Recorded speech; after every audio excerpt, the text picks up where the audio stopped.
Ito ang balita ngayon. Trending at pinag-uusapan ngayon sa social media ang di umano'y balitang. Matapos ang di umano'y gawa-gawang tanim kaso laban kay Senador Rodante Marcoleta at tuluyan ng kinasuhan ni Ombudsman Boying Rimula. Senador Rodante Marcoleta sa Korte Suprema'y kumilos na. Siguradong hindi mahahatulang guilty na siyang tila sasampal ng katotohanan at kahihiyan kay Ombudsman Boying Rimula sa hatol ng Korte Suprema. Pero bago ang lahat, kung bago ka pa lamang sa aming channel, please huwag kalimutang mag-like, subscribe at i-click ang notification bell para mas maging updated ka palalo sa lahat pa ng bagong videos na ia-upload namin. At eto na nga mga kababayan. Bakit blunder, hindi plunder? Blunder sa Tagalog pa, sablay.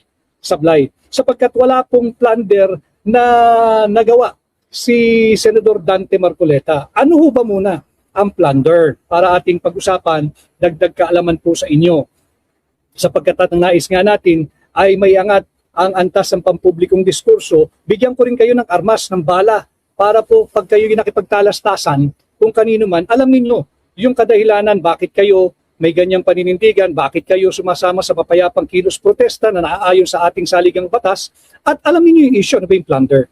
Ang plunder po ay produkto ng Republic Act 7080. Republic Act 7080. At akmang-akma yung usaping plunder dahil ang plunder po ay na-introduce sa ating criminal law noong July 12, 1991.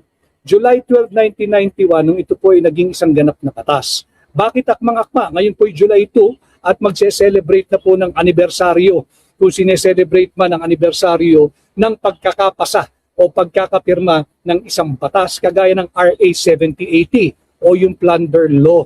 Plunder Law was enacted and made into law July 12 of 1991. Ngayon ho ay July 2, 2026, 35 years have passed at naririto pa rin itong Plunder Law. Ano ang Plunder Law? Ano ang nakasaad sa RA 7080? Paano ka maaaring makasuhan? Higit pa, paano ka maaaring makonvict o makulong hindi lamang during the trial phase kung hindi para ikay mahatulan ng kasong plunder? Marami po yung mga elementong, marami po yung mga nakasaad pag binasa nyo yung RA 7080. Pero sa kapakanan po ng mga hindi naman abogado, hindi naman po nakapagtapos ng abogasya at hindi po nag-aabogasya, yung mga ordinaryong tao, pasimplihin po natin para dagdag kaalaman sa inyo. Ang plunder law po, RA 7080, kinakailangan, ito lang pong tatlong bagay ang tatandaan ninyo. Ang dapat dito, yung uusigin, yung inaakusahan o yung akusado, dapat ay public official. Unang-una, public official or public officer. Tanong, paano kung pribadong tao? Maaari ka bang maharap sa kasong plunder? Maaari ka bang kasuhan ng kasong plunder? Kagaya nung mainit na pinag-uusapan na kinasuhan ang aking kaibigan, si Congressman Mike Defensor, dating kongresista, at dalawa pang sibilyan na hindi ko na po babanggitin ng pangalan, baka ayaw nilang magpabanggit. Maaari ba silang makasuhan ng plunder? Maaari. Maaari. Kung mapapakitang malinaw na merong sabwatan, merong malinaw na ugnayan na sila ay nagsabwatan. Kailangan yan sa unang-una private, public official or public officer ang maaaring kasuhan ng kasong plunder. Maaari bang kasuhan ang pribado? Maaari. Subalit kinakailangan may pakitang malinaw na merong sabwatan o malinaw na ugnayan itong public official or public officer at itong pribadong mamamayan. Pangalawa, may papakita na nagkamal. Ito importante ito. Nagkamal ng illegal na yaman yung public official or public officer sa pakikipagtulungan o pakikipagsabwatan nung pribadong mamamayan. Maaari pong walang pribadong mamamayan Lagyan po natin ng konteksto yung ating diskurso ngayon. Bakit blunder at hindi plunder? Blunder sa Tagalog, sablay. Yung plunder, alam naman ninyo, pandarambong. Napaka-ordinaryo sa panahon ng Marcos Jr. administration. Kanya nga nagrarally ang sambayan ng Pilipino. So una, ang offender must be a public official or public officer. Maaari ding pribado basta't mapapakita na meron silang sabwatan o ugnayan. Pangalawa, mayroong pagkakamal ng illegal na yaman o nakapag-ipon ka ng illegal na yaman sa paanong pamamaraan sa pamamagitan ng potong, kickbacks, commission, misappropriation of public funds, malversation of public funds, at saka illegal asset distribution. Hindi po pwedeng isa lang ha. Kunyari, kumita ka lang, nakapagkamal ka ng illegal na yaman sa pamamagitan ng kickbacks. Kinakailangan po kasi yan, kombinasyon o series of illegal overt acts. Yan ang nasa batas. Ano? Pag wala yung kombinasyon ng kickbacks na galing sa malversation of public funds o nagkaroon ka ng kickback galing sa misappropriation of public funds o kaya nagkaroon ka ng komisyon dahil sa illegal asset distribution, katulong ang isang pribadong mamamayan o isa ring kapwa mo gobyerno, maaaring pumasok sa kasong plunder yan. Dalawa na po yan, dalawa na yung ating elemento o requisitos para sumampa yung kaso o yung aligasyon sa plunder. Pangatlo, alam na alam ninyo ito, kinakailangan hindi bababa sa 50 milyong piso yung iyong ninakaw o yung kinamal na yaman. Hindi bababa, not less than 50 million pesos yung illegal wealth amassed.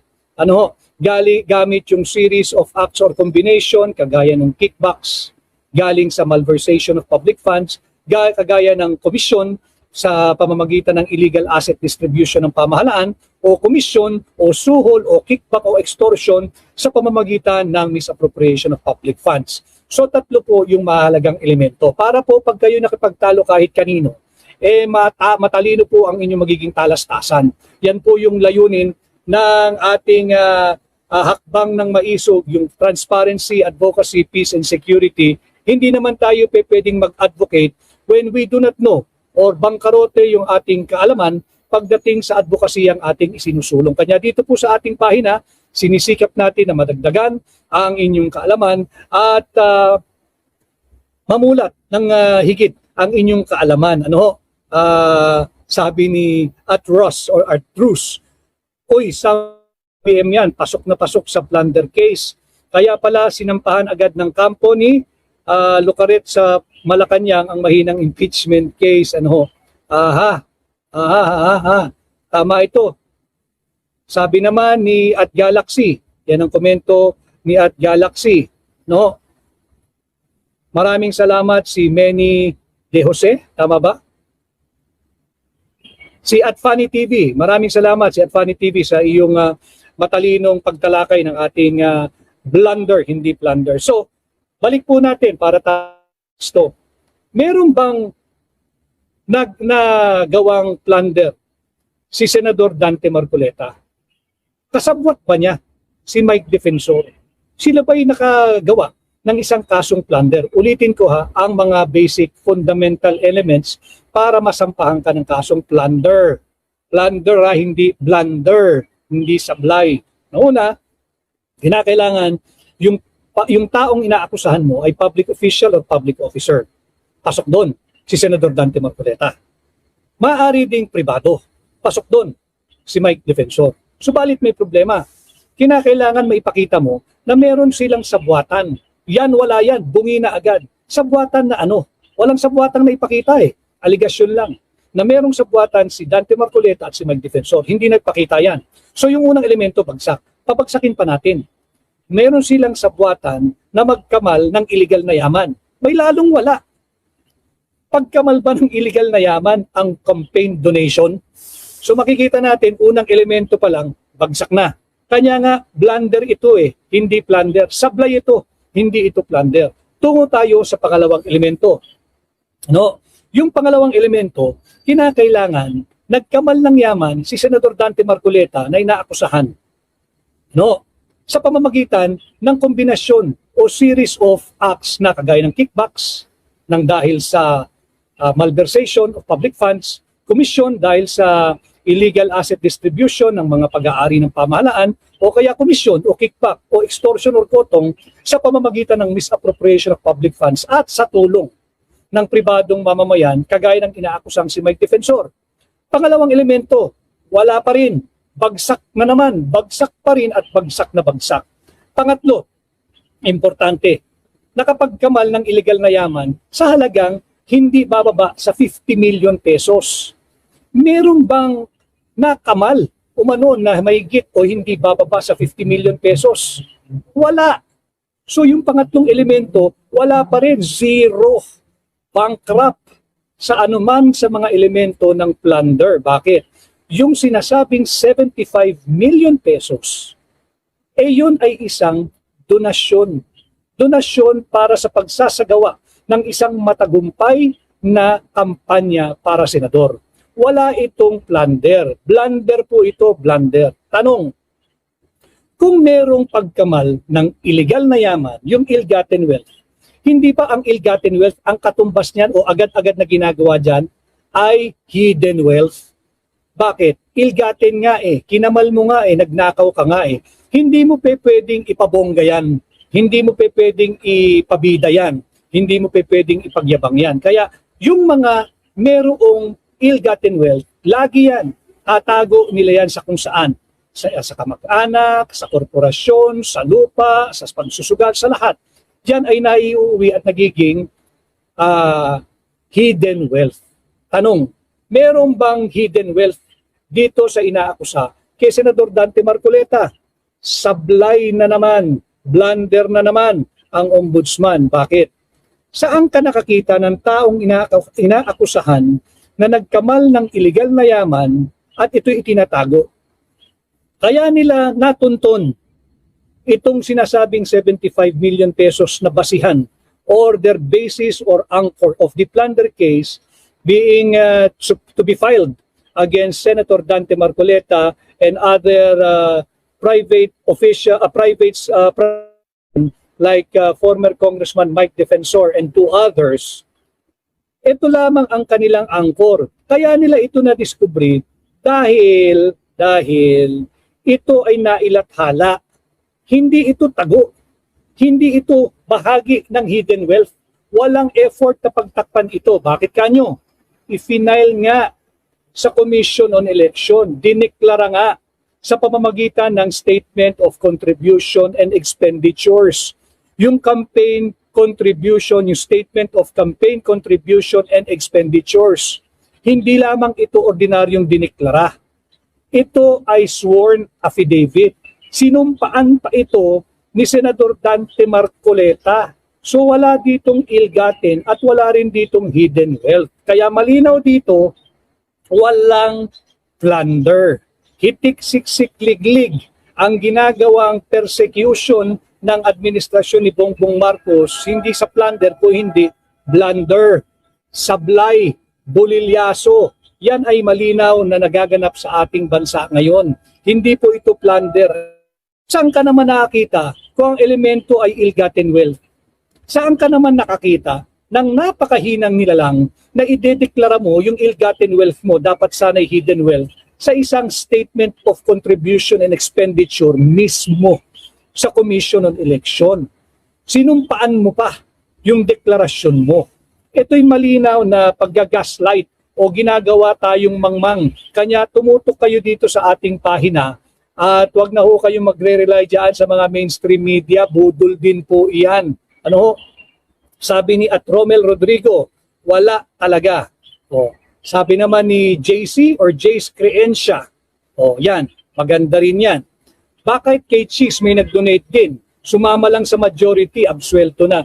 Dito natin nakikita how this administration, this evil Marcos Jr. administration have weaponized the law. And that is why this is the very same reason gulat na gulat si Bongbong Marcos paggising daw niya nung katapusan ng Hunyo, nung June 30, napakaraming tao sa EDSA nagpoprotesta. Nagulat daw siya, hindi daw niya alam ang kadahilanan. Paliliwanag natin kung bakit naglalabasan sa lansangan ang mamamayang Pilipino. So malinaw po yan ha. Yung plunder is Republic Act 7080.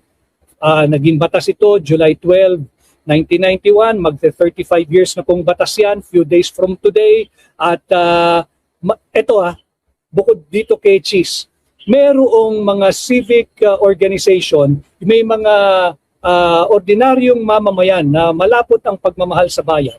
Nagsampa nga sila ng plunder at malversation of public funds. Laban kanino? Kay dating Finance Secretary at ngayon Executive Secretary Ralph Recto at yung dating Pangulo ng PhilHealth, yung Ledesma. Sinampahan ng plunder. Malinaw ito. Ito hindi 50 million, small time yan. Ito 6 pesos. Natatandaan nyo, gumagsagawa ng cash sweep ang administrasyon ni Bongbong Marcos. Renade nila yung iba't ibang pondo ng iba't ibang ahensya. Kinuha nila. Dagit dyan. Yung 60 billion natin. Atin, lahat ng miyembro nga ng PhilHealth, lahat naman tayo dyan ay miyembro eh. Dalawa lang naman yan. Yung active contributor at yung passive contributor. Yung active contributor, tayong mga manggagawa na kinakaltas sa ating sahod, yung ating forced contribution para sa PhilHealth. Yung mga passive contributor, passive members, yan naman po yung mga subsidized ng pamahalaan. In short, tayong lahat ng Pilipino. No, malinaw ho yan. Si Recto at itong si Ledesma, kinasuhan ng plunder sa ombudsman. Noong nakaraang taon, Disyembre, malinaw yan. Malinaw na kinuha nila yung 60 billion at pinag-utos ng Korte Suprema, isoli nila yung 60 billion. So malinaw, illegal yung pagkukuha. Anong ginawa ng ombudsman? Public money po ito, public funds po ito. Dinismiss ang kaso. Wala raw plunder. Wala ring malversation of public funds. Walang kaso. Kung si Recto at si Ledesma, dating Pangulo ng PhilHealth, ay i-dismiss ang ombudsman ng kaso sa isang napakalinaw na pandarambong ng 60 billion pesos. Paano naman makakasuhan ang isang Dante Marcoleta ng plunder? Campaign contribution yun. Walang elemento doon na yun ay pera na galing sa buwis na binabayad nating mga Pilipino. Wala. Yun ay pera ng pribadong tao, si Mike Defensor at yung dalawang sibilyan o ordinaryong mamamayan. Nag-donate sila, campaign contribution para makapagsagawa ng isang matagumpay na senatorial campaign si Dante Marcoleta at nagtagumpay naman siya. Wala hong plunder doon mga kababayan. Malinaw po iyan. Maraming salamat sa mahigit 1,000 first dito sa ating Magic Eye, ang akin pong munting lambing para higit marami ang makaalam ng ating paksa ngayong araw. Patuloy po kayong mag-engage, mag-react, mag-comment, paki-share po ninyo. Napakahalaga i-pag-share. At yung nasa YouTube, sana po yung mag-subscribe kayo. At yung nasa Facebook, ganun din o, patuloy kayong mag-comment, mag-react, makipag-engage, makipagtalakayan ng live. At mag-share po kayo sa Facebook at sana ay mag-follow kayo. No? So kung si Recto at itong si Ledesma ay dinismiss ng kaso ng ombudsman ang malinaw na plunder, kung hindi man malversation of public funds, halagay 60 billion pesos, non-bailable, malinaw yan. Paano namang makakasuhan ang isang kandidato na tumanggap lamang ng campaign contribution? Walang ill-gotten doon. Fact of the matter, dineklara pa sa kanyang campaign's statement of contribution and expenditures. Hindi lang niya basta dineklara at sinumite sa COMELEC, sinumpaan pa. Nasaan ang plunder dyan? Malinaw yan, bend the law na naman. Kung yung panahon ni dating Pangulong Noynoy Aquino, ang isinilarawan ni dating Senador Joker Arroyo, ang pamahalaan at ang gobyerno na pinapatakbo ni dating Pangulong Noynoy Aquino as isang student council body. Itong administrasyon ni Bongbong Marcos ay aking isasalarawan bilang mga spoiled brats. Mga spoiled ito, mga bully ito, nagagawin nila lahat kahit ano masunod lamang ang kanilang kapritsyo, ang kanilang luho, ang kanilang gusto. So kung kay Noynoy Aquino, nakakita tayo, naging saksi tayo ng pamamalakad ng pamahalaan na kahalintulad ng isang student council, ito ay ayon kay dating Senador Joker Arroyo, itong kasalukuyang administrasyon, mga bully ito, mga spoiled brats ang nagpapatakbo ng ating pamahalaan ngayon. Ito namang ating mga magigiting na law enforcers, sunod-sunod lang. Mas magagaling kayo dihamak sa mga yan, alam ba ninyo yan? Nagpapagaslight lang kayo. Alam naman ninyo kung sinong nagnanakaw ng pera ng ating mga mamamayang Pilipino, nakuha pa ninyong bantayan, asus naman. Yung mga pulis na nagbibigay seguridad, escort, security, yung mga military at iba pang law enforcement, kayo nga most of the time, most of the day, in 24 hours, halos wala kayo sa bahay ninyo. Hindi nyo nga mabantayan ng personal yung inyong pamilya, yung inyong mga anak. Mahal nyo na sa buhay ito ha. Pamilya nyo ito, asawa ninyo, anak ninyo. Hindi nyo nga mabantayan eh. Kayo, nagpapagamit, binabantayan ninyo yung mga tunay na mandarambong, pinoprotektahan ninyo yung mga nagnanakaw at patuloy na nagpapahirap sa ating mamamayang Pilipino. You are better than that. Yung ating mga kabahagi ng kapulisan at ng ating sandatahang lakas, mag-isip kayo. No, mag-isip kayo. Huwag kayo magpapagamit sa mga yan. Si Leandro Caday, maraming salamat. Si Mercy Labwak Badal, maraming salamat. Sabi ni at JC Avendano, maraming salamat JC. Pag-uwi ko, tayo'y sasama riyan. Tayo ay patuloy sa ating isinagawang war on corruption. Tatandaan nyo yan. Isa tayo sa nanguna dyan sa war on corruption. In fact, kung tayo hindi pinakailaman, bendalo rin ito si COMELEC Chairman Technical Glitch. Kung hindi nila pinakailaman, ang resulta ng midterm election na isulong sana natin sa Senado yung pag-amyenda dito sa plunder law. Tatandaan ninyo, ating isinulong ito na ating maaamyendahan ang plunder law, ibababa natin yung threshold. Masyadong malaki yung 50 million.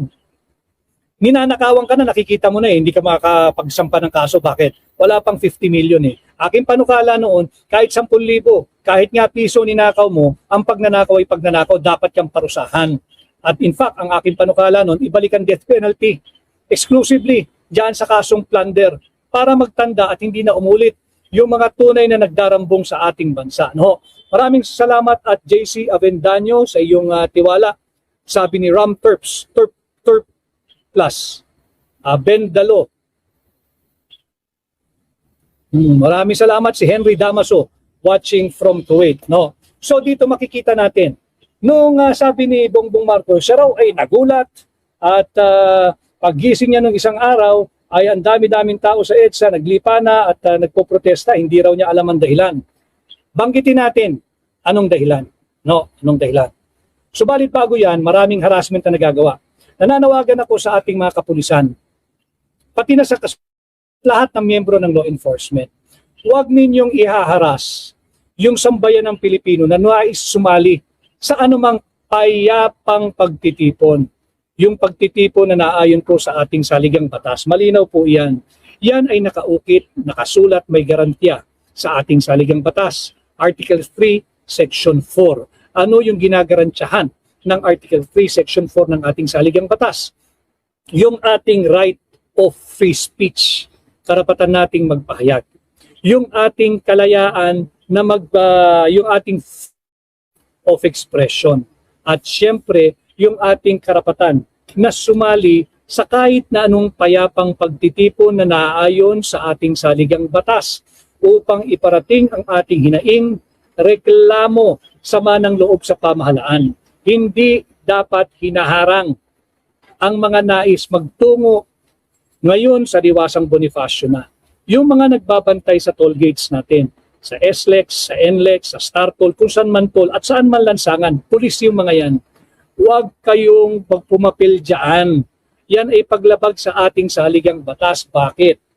Bukod sa sinasabi ko, yung Article 3, Section 4, let me read to you yung Article 3, Section 6. Mahalaga ito. Maraming salamat maraming salamat sa inyong tulong.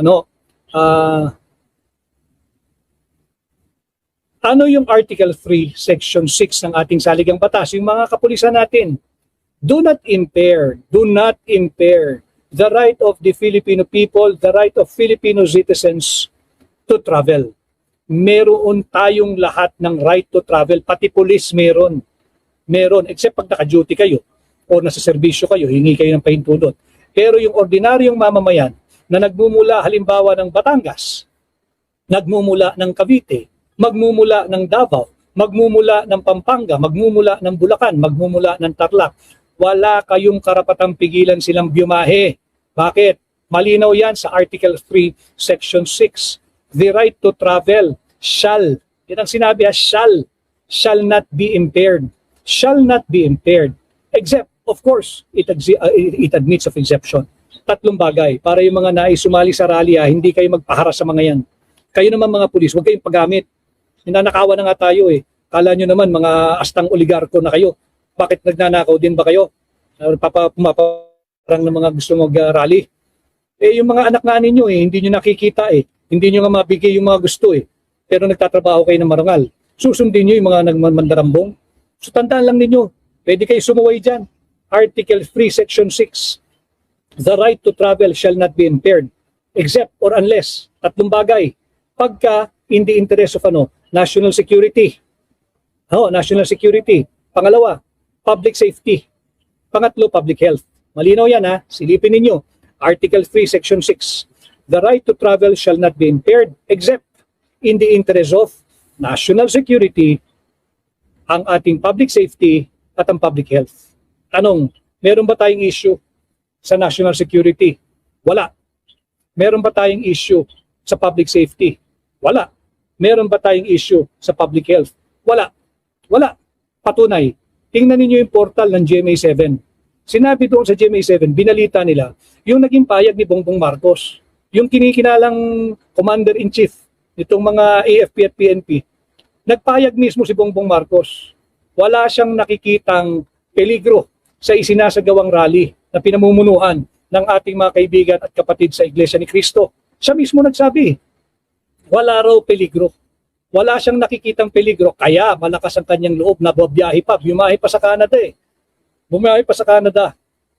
Dahil wala siya na mayroong threat sa national security, na mayroong threat sa public safety, at mayroong threat sa public health. Wala. Therefore, illegal yung ginagawa ng mga kapulisan. Mismong Commander-in-Chief na ninyo ang nagbulalas. At kahit anong salitang lumabas sa bibig ng Commander-in-Chief, polisiya yan. At malinaw sa kanyang pahayag, walang dahilan upang pigilan ng ating mga kapulisan or any law enforcement agency ang karapatan ng kahit na sino mang Pilipino na byumahe. Yung right to travel under Article 3, Section 6 of the Constitution, malinaw yan. Ulitin ko the right to travel shall not be impaired. Hindi mo pwedeng pigilan, hindi mo pwedeng tutulan, hindi mo pwedeng panghimasukan unless na lamang kung ito ay mayroong banta sa national security, wala naman. Sa national, sa public health, wala. At sa public safety, wala. Pruweba, yung pahayag ni Bongbong Marcos na ibinalita ng GMA7. So malinaw yan. Huwag tayong magpapabudol, huwag tayong magpapasikil. Sapagkat yung ginagawang yan, hindi na yan rule of law. You keep on harping, keep on reminding those who join the peaceful and constitutional protest na rule of law, rule of law, rule of law. Kayo nga hindi kayo sumusunod sa rule of law. Ang ginagawa niyo yung martial law. Bakit niyo pipigilan ang ating mga kababayan na bumahe? Bakit niyo pipigilan ng ating mga kababayan na dumalo sa isang payapang pagtitipon? Dalawang constitutional articles na at provisions ang ating binanggit. And let me just relate, itahin natin. Unang-una, yung Article 3, Section 4, malinaw yan.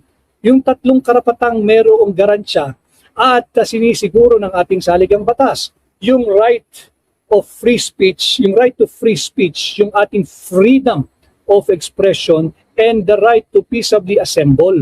Yung tatlong karapatang yan ang ginagawa ng mga nagpoprotesta. Dugtong natin yung ginagawang panggigipit. Hindi ninyo pwedeng harangin yung mga nais sumali sa isang pagtitipong payapa. Again, yan ay may constitutional guarantee. Yung right to travel, meron din constitutional guarantee. Go visit Article 3, yung Bill of Rights. Article 3, Section 6, malinaw yan. Yung right to travel shall not be impaired unless merong banta sa national security, sa public safety, or sa public health. Wala. Prueba. Nagsalita mismo yung inyong kinikilalang Commander-in-Chief na walang banta sa isinasagawang rally. Kahapon at ng isang araw sa EDSA, ngayon sa Liwasang Bonifacio, na pinamumunuan ng ating mga kasama at kaibigan at kapatid sa Iglesia ni Cristo. So walang dahilan upang pigilan yung mga nais dumalo sa rally. No, malinaw yan. Kaya nasa lansangan ang mga Pilipino ngayon. Bakit? They are exercising the rights that is guaranteed, enshrined, and protected under our Constitution. That is the rule of law. Itong mga naghaharang at nagpapatupad ng paghaharang, huwag kayong pumapil na martial law tayo. Huwag. Tayo ay nasa isang demokrasya. Huwag ninyong gagawin yan. No? Ngayon, nung June 30, madaling araw, nagulat daw si Bongbong Marcos. Bakit daw ang dami-daming tao sa lansangan? Ikinagulat niya. No? Bakit mo ikagugulat? Diba? Bakit mo ikagugulat? Pambihira naman.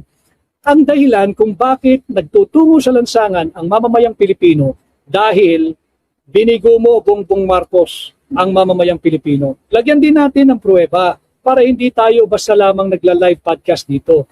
Ang ating pruweba, base pa rin sa ating saligang batas. Ano? Article 7, Section 5. Ano yung Article 7, Section 5? Ito po yung panunumpa ng Pangulo at pangalawang Pangulo bago sila gumanap ng kanilang alituntunin, obligasyon, responsibilidad sa sambayan ng Pilipino bilang Pangulo at pangalawang Pangulo. No? Malinaw yan.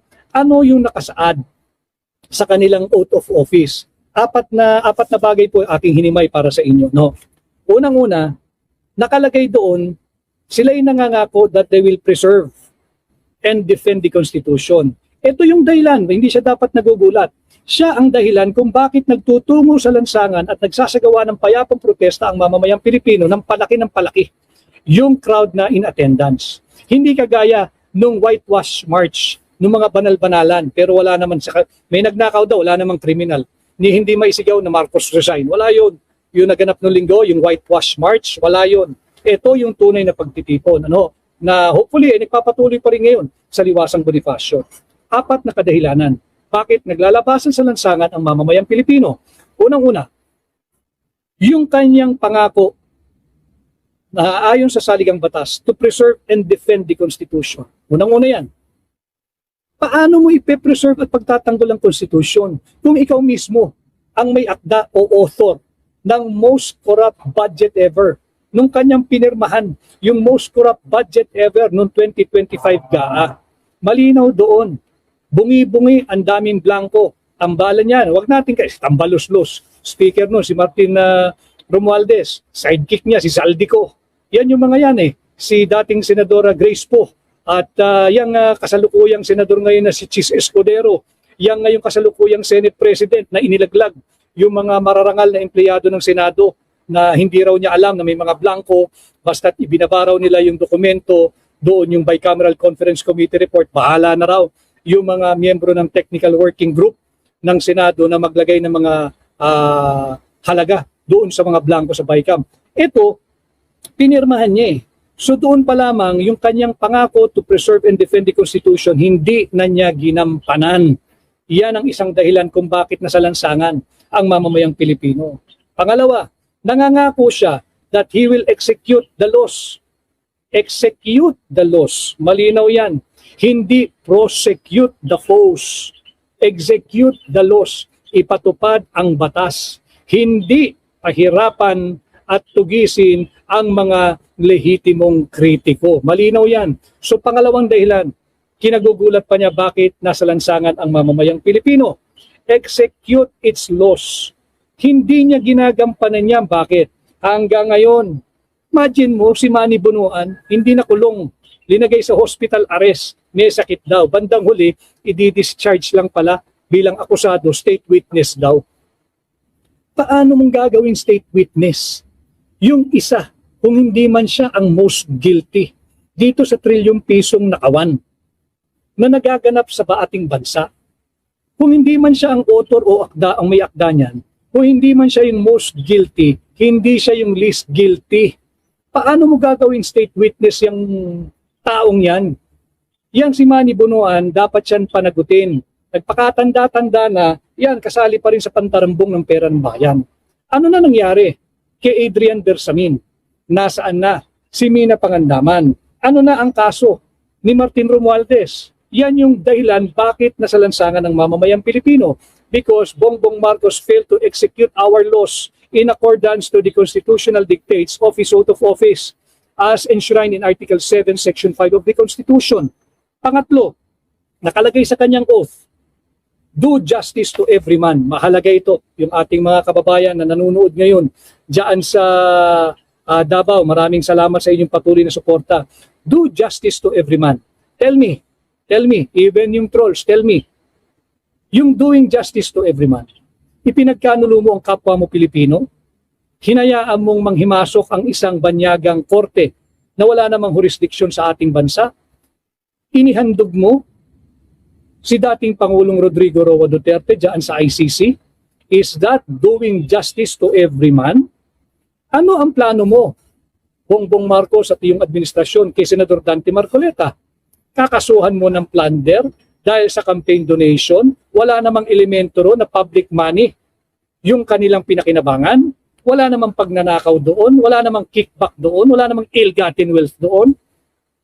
Yan by doing justice or to do justice to every man? Yung patuloy na panghihimasok ng ICC under your administration, you being the president, at yung nais pang magdala pa ron ng iilan pang mga Pilipino sa dahig, isuko ang patuloy ang ating soberanya, is that doing justice to every man? Pangatlong kadahilanan kung bakit nasalansangan ang mamamayang Pilipino. At yung pang-apat, mahalaga ito, ang nakalagay doon sa kanyang oath, and bago magtapos, and consecrate myself to the service of the nation. Anong ibig sabihin yan? Consecrate myself to the service of the nation. Siya'y nanumpa na kanyang itatalaga ang kanyang sarili sa pagsisilbi sa bansa. Ibig sabihin, bawat segundo, bawat minuto, bawat oras, bawat araw, bawat buwan ng kanyang 6 na taong panunungkulan bilang Pangulo ng Republika ng Pilipinas, kanya nang inaalay ang kanyang buhay sa pagsisilbi sa bayan.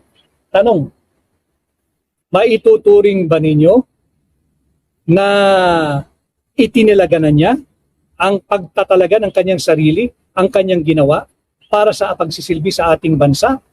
Sagutin niya, hindi siya dapat nagugulat.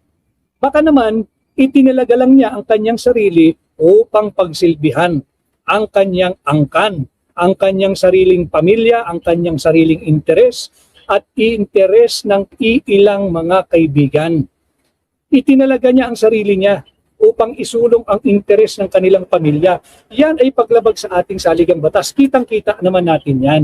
Kaya dito malinaw kung bakit nasalansangan ang mamamayang Pilipino. Balikan natin. Binanggit ko na ito mga constitutional basis, yung Article 3, Section 4, yung ating right to free speech, freedom of expression, and the right to peaceably assemble. Para din sa gabay ng ating mga kasamahan dyan sa Philippine National Police at iba pang law enforcement agencies. Yung right to travel, do not impair it. Kulang na lang, hingan ninyo ng passport pagtatawid ng toll O hingan ninyo ng passport, mag-ala immigration na rin kayo.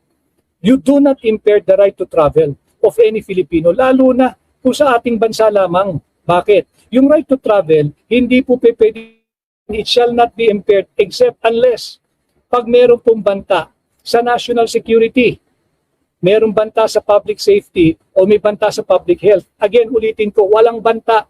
Patunay, si Bongbong Marcos mismo nagpahayag. Kampante siya, panatag ang loob niya dahil naguluhang nagaganap pag nagtitipon-tipon ang napinangungunahan ng Iglesia ni Cristo. So mismo yung Pangulo ang nagsabi. So polisiya yan. Bakit naman pinipigilan yung mga nais dumalo sa payapang pagtitipon? Yung mga pulis natin, huwag ninyong sasaktan ng mga mamamayang Pilipino. Makiisa kayo, respetuhin ninyo yung kanilang karapatan sa ilalim ng saligang batas. Bakit? Bibigyan ko ulit dito sa ating pahina, hindi tayo lalayo sa saligang batas lang basta't kaya yung ating panawagan, uphold, defend, and respect the Constitution. Balikan natin yung Article 2, Section 1. Ano yung sinasabi ng Article 2, Section 1? The Philippines, that includes you and me, Filipino, is a democratic and republican state. The Philippines is a democratic, hindi martial o hindi autocratic, lalong hindi aristocratic. Yung mga feeling hari at reyna dyan sa Malacanang. Diba? The Philippines is a democratic and republican state. Sovereignty resides in the people and all government authority emanates from them, from us. So yung ating mga kapulisan at law enforcement agencies, pati na NBI, huwag kayong maging marahas kanino man. Maparali yan sa pagpapatupad ng batas, dapat walang kinikilingan. Diba? Huwag sasaktan ang mga mamamayang Pilipino. Huwag nyo rin pipigilan. Bakit? Ang inyong kapangyarihan ay nagmumula sa tunay na soberanya. Sino yung tunay na soberanya? Yung mamamayang Pilipino. Ano? Para tayo klaro, upang yung mga nais pang magpunta sa rally, lalo na ho ngayon kung magtutuloy-tuloy yan, going into the weekend, Biyernes na po bukas. Marami pong salamat sa halos 1,500 live viewers dito sa aking Magic Eye. Patuloy po kayo and mag-like, mag-share at mag-subscribe sa YouTube, sa Facebook po. Sana ay patuloy kayong mag-follow. Yan, tama ito. Sabi ni Arnold, natumbok mo. At Arnold, hado ka na. Maraming salamat sa iyo, Arnold. No? So tayo dito, we are promoting the rule of law at martial law. Ang ginagawa ng pamahalaan, martial law yan eh. Pagpipigil mo sa pagbiyahe ng mamamayang Pilipino, mismong si Bongbong nagsabi na, walang banta sa national security. Sabi ni Bongbong, walang banta sa public safety. Sabi ni Bongbong, walang banta sa public health. Therefore, yung mga pulis, huwag niyong pigilan yung mga nais biyahe mula sa probinsya at karatig lugar upang sumali sa rally. Huwag niyong pipigilan yan dahil karapatan nila yan. Ano? Para lang klaro tayo. Ngayon, ang tinutulak natin dito, rule of law, rule of law, hindi martial law. Rule of law, para po sa mga nais sumali ng rally, alam ninyo, bawal kayong arestuhin. Kahit pa yung rally yan ay walang permit. Malinaw yan. Sino nagsasabi? Bukod sa yung Article 3, Section 4, meron pang isang batas. Alam din ng pulis yan, yung Batas Pambansa 880. Yung BP 880, karapatan na mag-rally, karapatan na magprotesta. Bawal, basta't payapa at naayon sa batas at saligang batas. Bawal arestuhin ang sino man nasasali sa kahit na anong payapang pagtitipon. Bawal arestuhin ng pulis. Malinaw yan sa BP 880. Bakit may BP 880? Ang BP 880 ay alinsunod sa idinidikta ng Article 3, Section 4. Again, ano yung Article 3, Section 4? Yung right to free speech. Kagaya ng ating ginagawa ngayon sa ating live. Yung freedom of expression at yung right to peaceably assemble.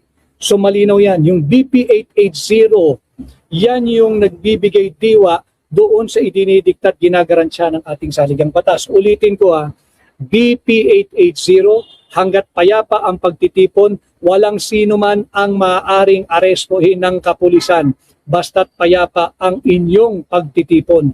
At sa kapulisan naman, nasa BP 880 din yan, maximum tolerance.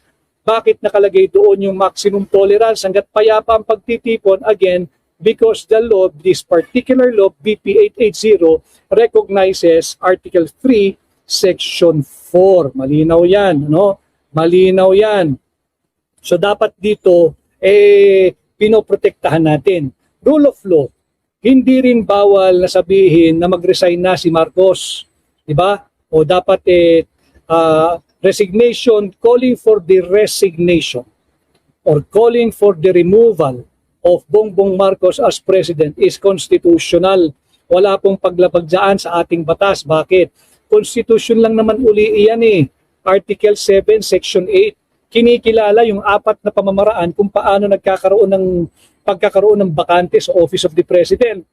Na diskurso na po natin yan, ginagabayan ko lang kayong lahat dahil nga maraming hinaharas na gustong sumali dyan sa ating ginagawang pagtitipon ngayon sa Liwasang Bonifacio. Sabi diyan, 4 na pamamaraan kung paano magkakaroon ng bakante ang Office of the President. Paano mababakante? In case of death, pag namatay. O kaya, pagka mayroong permanent disability, yung baldado ng permanente, hindi na makatrabaho, wala na, hindi na makapag-isip ng tama. Diba? So merong death, merong permanent disability. Ano pa yung dalawa? Removal from office or resignation. So lahat ng hihiling ng resignation or removal of Bongbong Marcos, you are protected under the Constitution that falls under free speech. The coverage of free speech. Bakit? Mismong Constitution kinikilala kung paano nagkakaroon at magkakaroon ng vacancy in the office of the President. Paano ulit? Pagka mayroong namatay or death, mayroong permanent incapacity, mayroong removal from office at mayroong resignation. So malinaw ito mga kababayan, ginagabayan ko kayo na huwag kayong magpapatakot doon sa mga ginagamit ng baluktot yung mga Bendalo boys. Dami dyan sa Senado. Yung poster boy ng Bendalo, nandyan sa Senado. Oo, nandyan sa Senado. Pero dito, bilang gabay, yung blunder ito hindi po plunder, walang nagawang plunder. Si Senador Dante Marcoleta, blunder ito. Ang tingin ko nga, baka kasi, alam nyo, minsan yung pagka may sakit ang tao, o kaya pag nagagamot, o kaya nagkakaedad na, humihina na po yung tenga. Nagkakaroon ng kumakapal yung tulili ba? Yung tulili. Baka ang payo sa kanya, boss, blunder yan pag ituloy mo. Baka nung nagde-deliberate sila, nagbe-build up ng kaso laban kay Senador Dante Marcoleta at kasabwat nga raw si dating congressman na Mike Defensor, baka may bumulong sa kanya, nagpapayo ba ng tama? Boss, blunder yan pag itinuloy mo. Kasi nga, marumi na tenga, naggagamot siguro, may sakit. Ang dinig niya sa blunder, plunder. Ang pagkakaunawa niya doon sa payo na, boss, blunder yan pag itutuloy mo.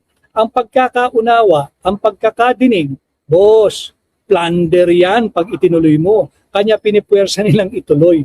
So ito'y malinaw na sablay. Sablay, wala po talagang, sabi ni Dranre Bayawa Avila, binababoy na po nila ang batas natin. Pera ang batas nila kaya Bendalo. Binababoy talaga, kanya nariyan sa lansangan ang mamamayang Pilipino. Sumali kayo sa payapang pagtitipon diyan sa Liwasang Bonifacio at sa mga darating pang araw, kung meron pang payapang pagtitipon, karapatan nating lahat yan. Nakaukit, may garansya, sinasagisag yan ng ating saligang batas. Walang plunder. Blunder ang kanilang ginagawa, hindi plunder. Ulitin ko baka yung may tulili na talaga Ang payo siguro, boss, blunder yan pag tinuloy mo yung kasong panukala laban kay Dante Marcoleta. Ang pagkakadinig nila, plunder. Kanya ipinipilit, isinisiksik ang kasong plunder kahit wala naman. At yun na nga mga kababayan, ano na ang masasabi mo? Kung mayroon kayong hinaingat komento patungkol sa balitang ito, please comment down below. Pag-uusapan natin yan sa comment section. At kung nagustuhan nyo ang video, ay huwag kalimutang mag-like at i-share na din para mas marami pang makaalam at umabot ito sa marami sa ating mga kababayan. Maraming salamat po!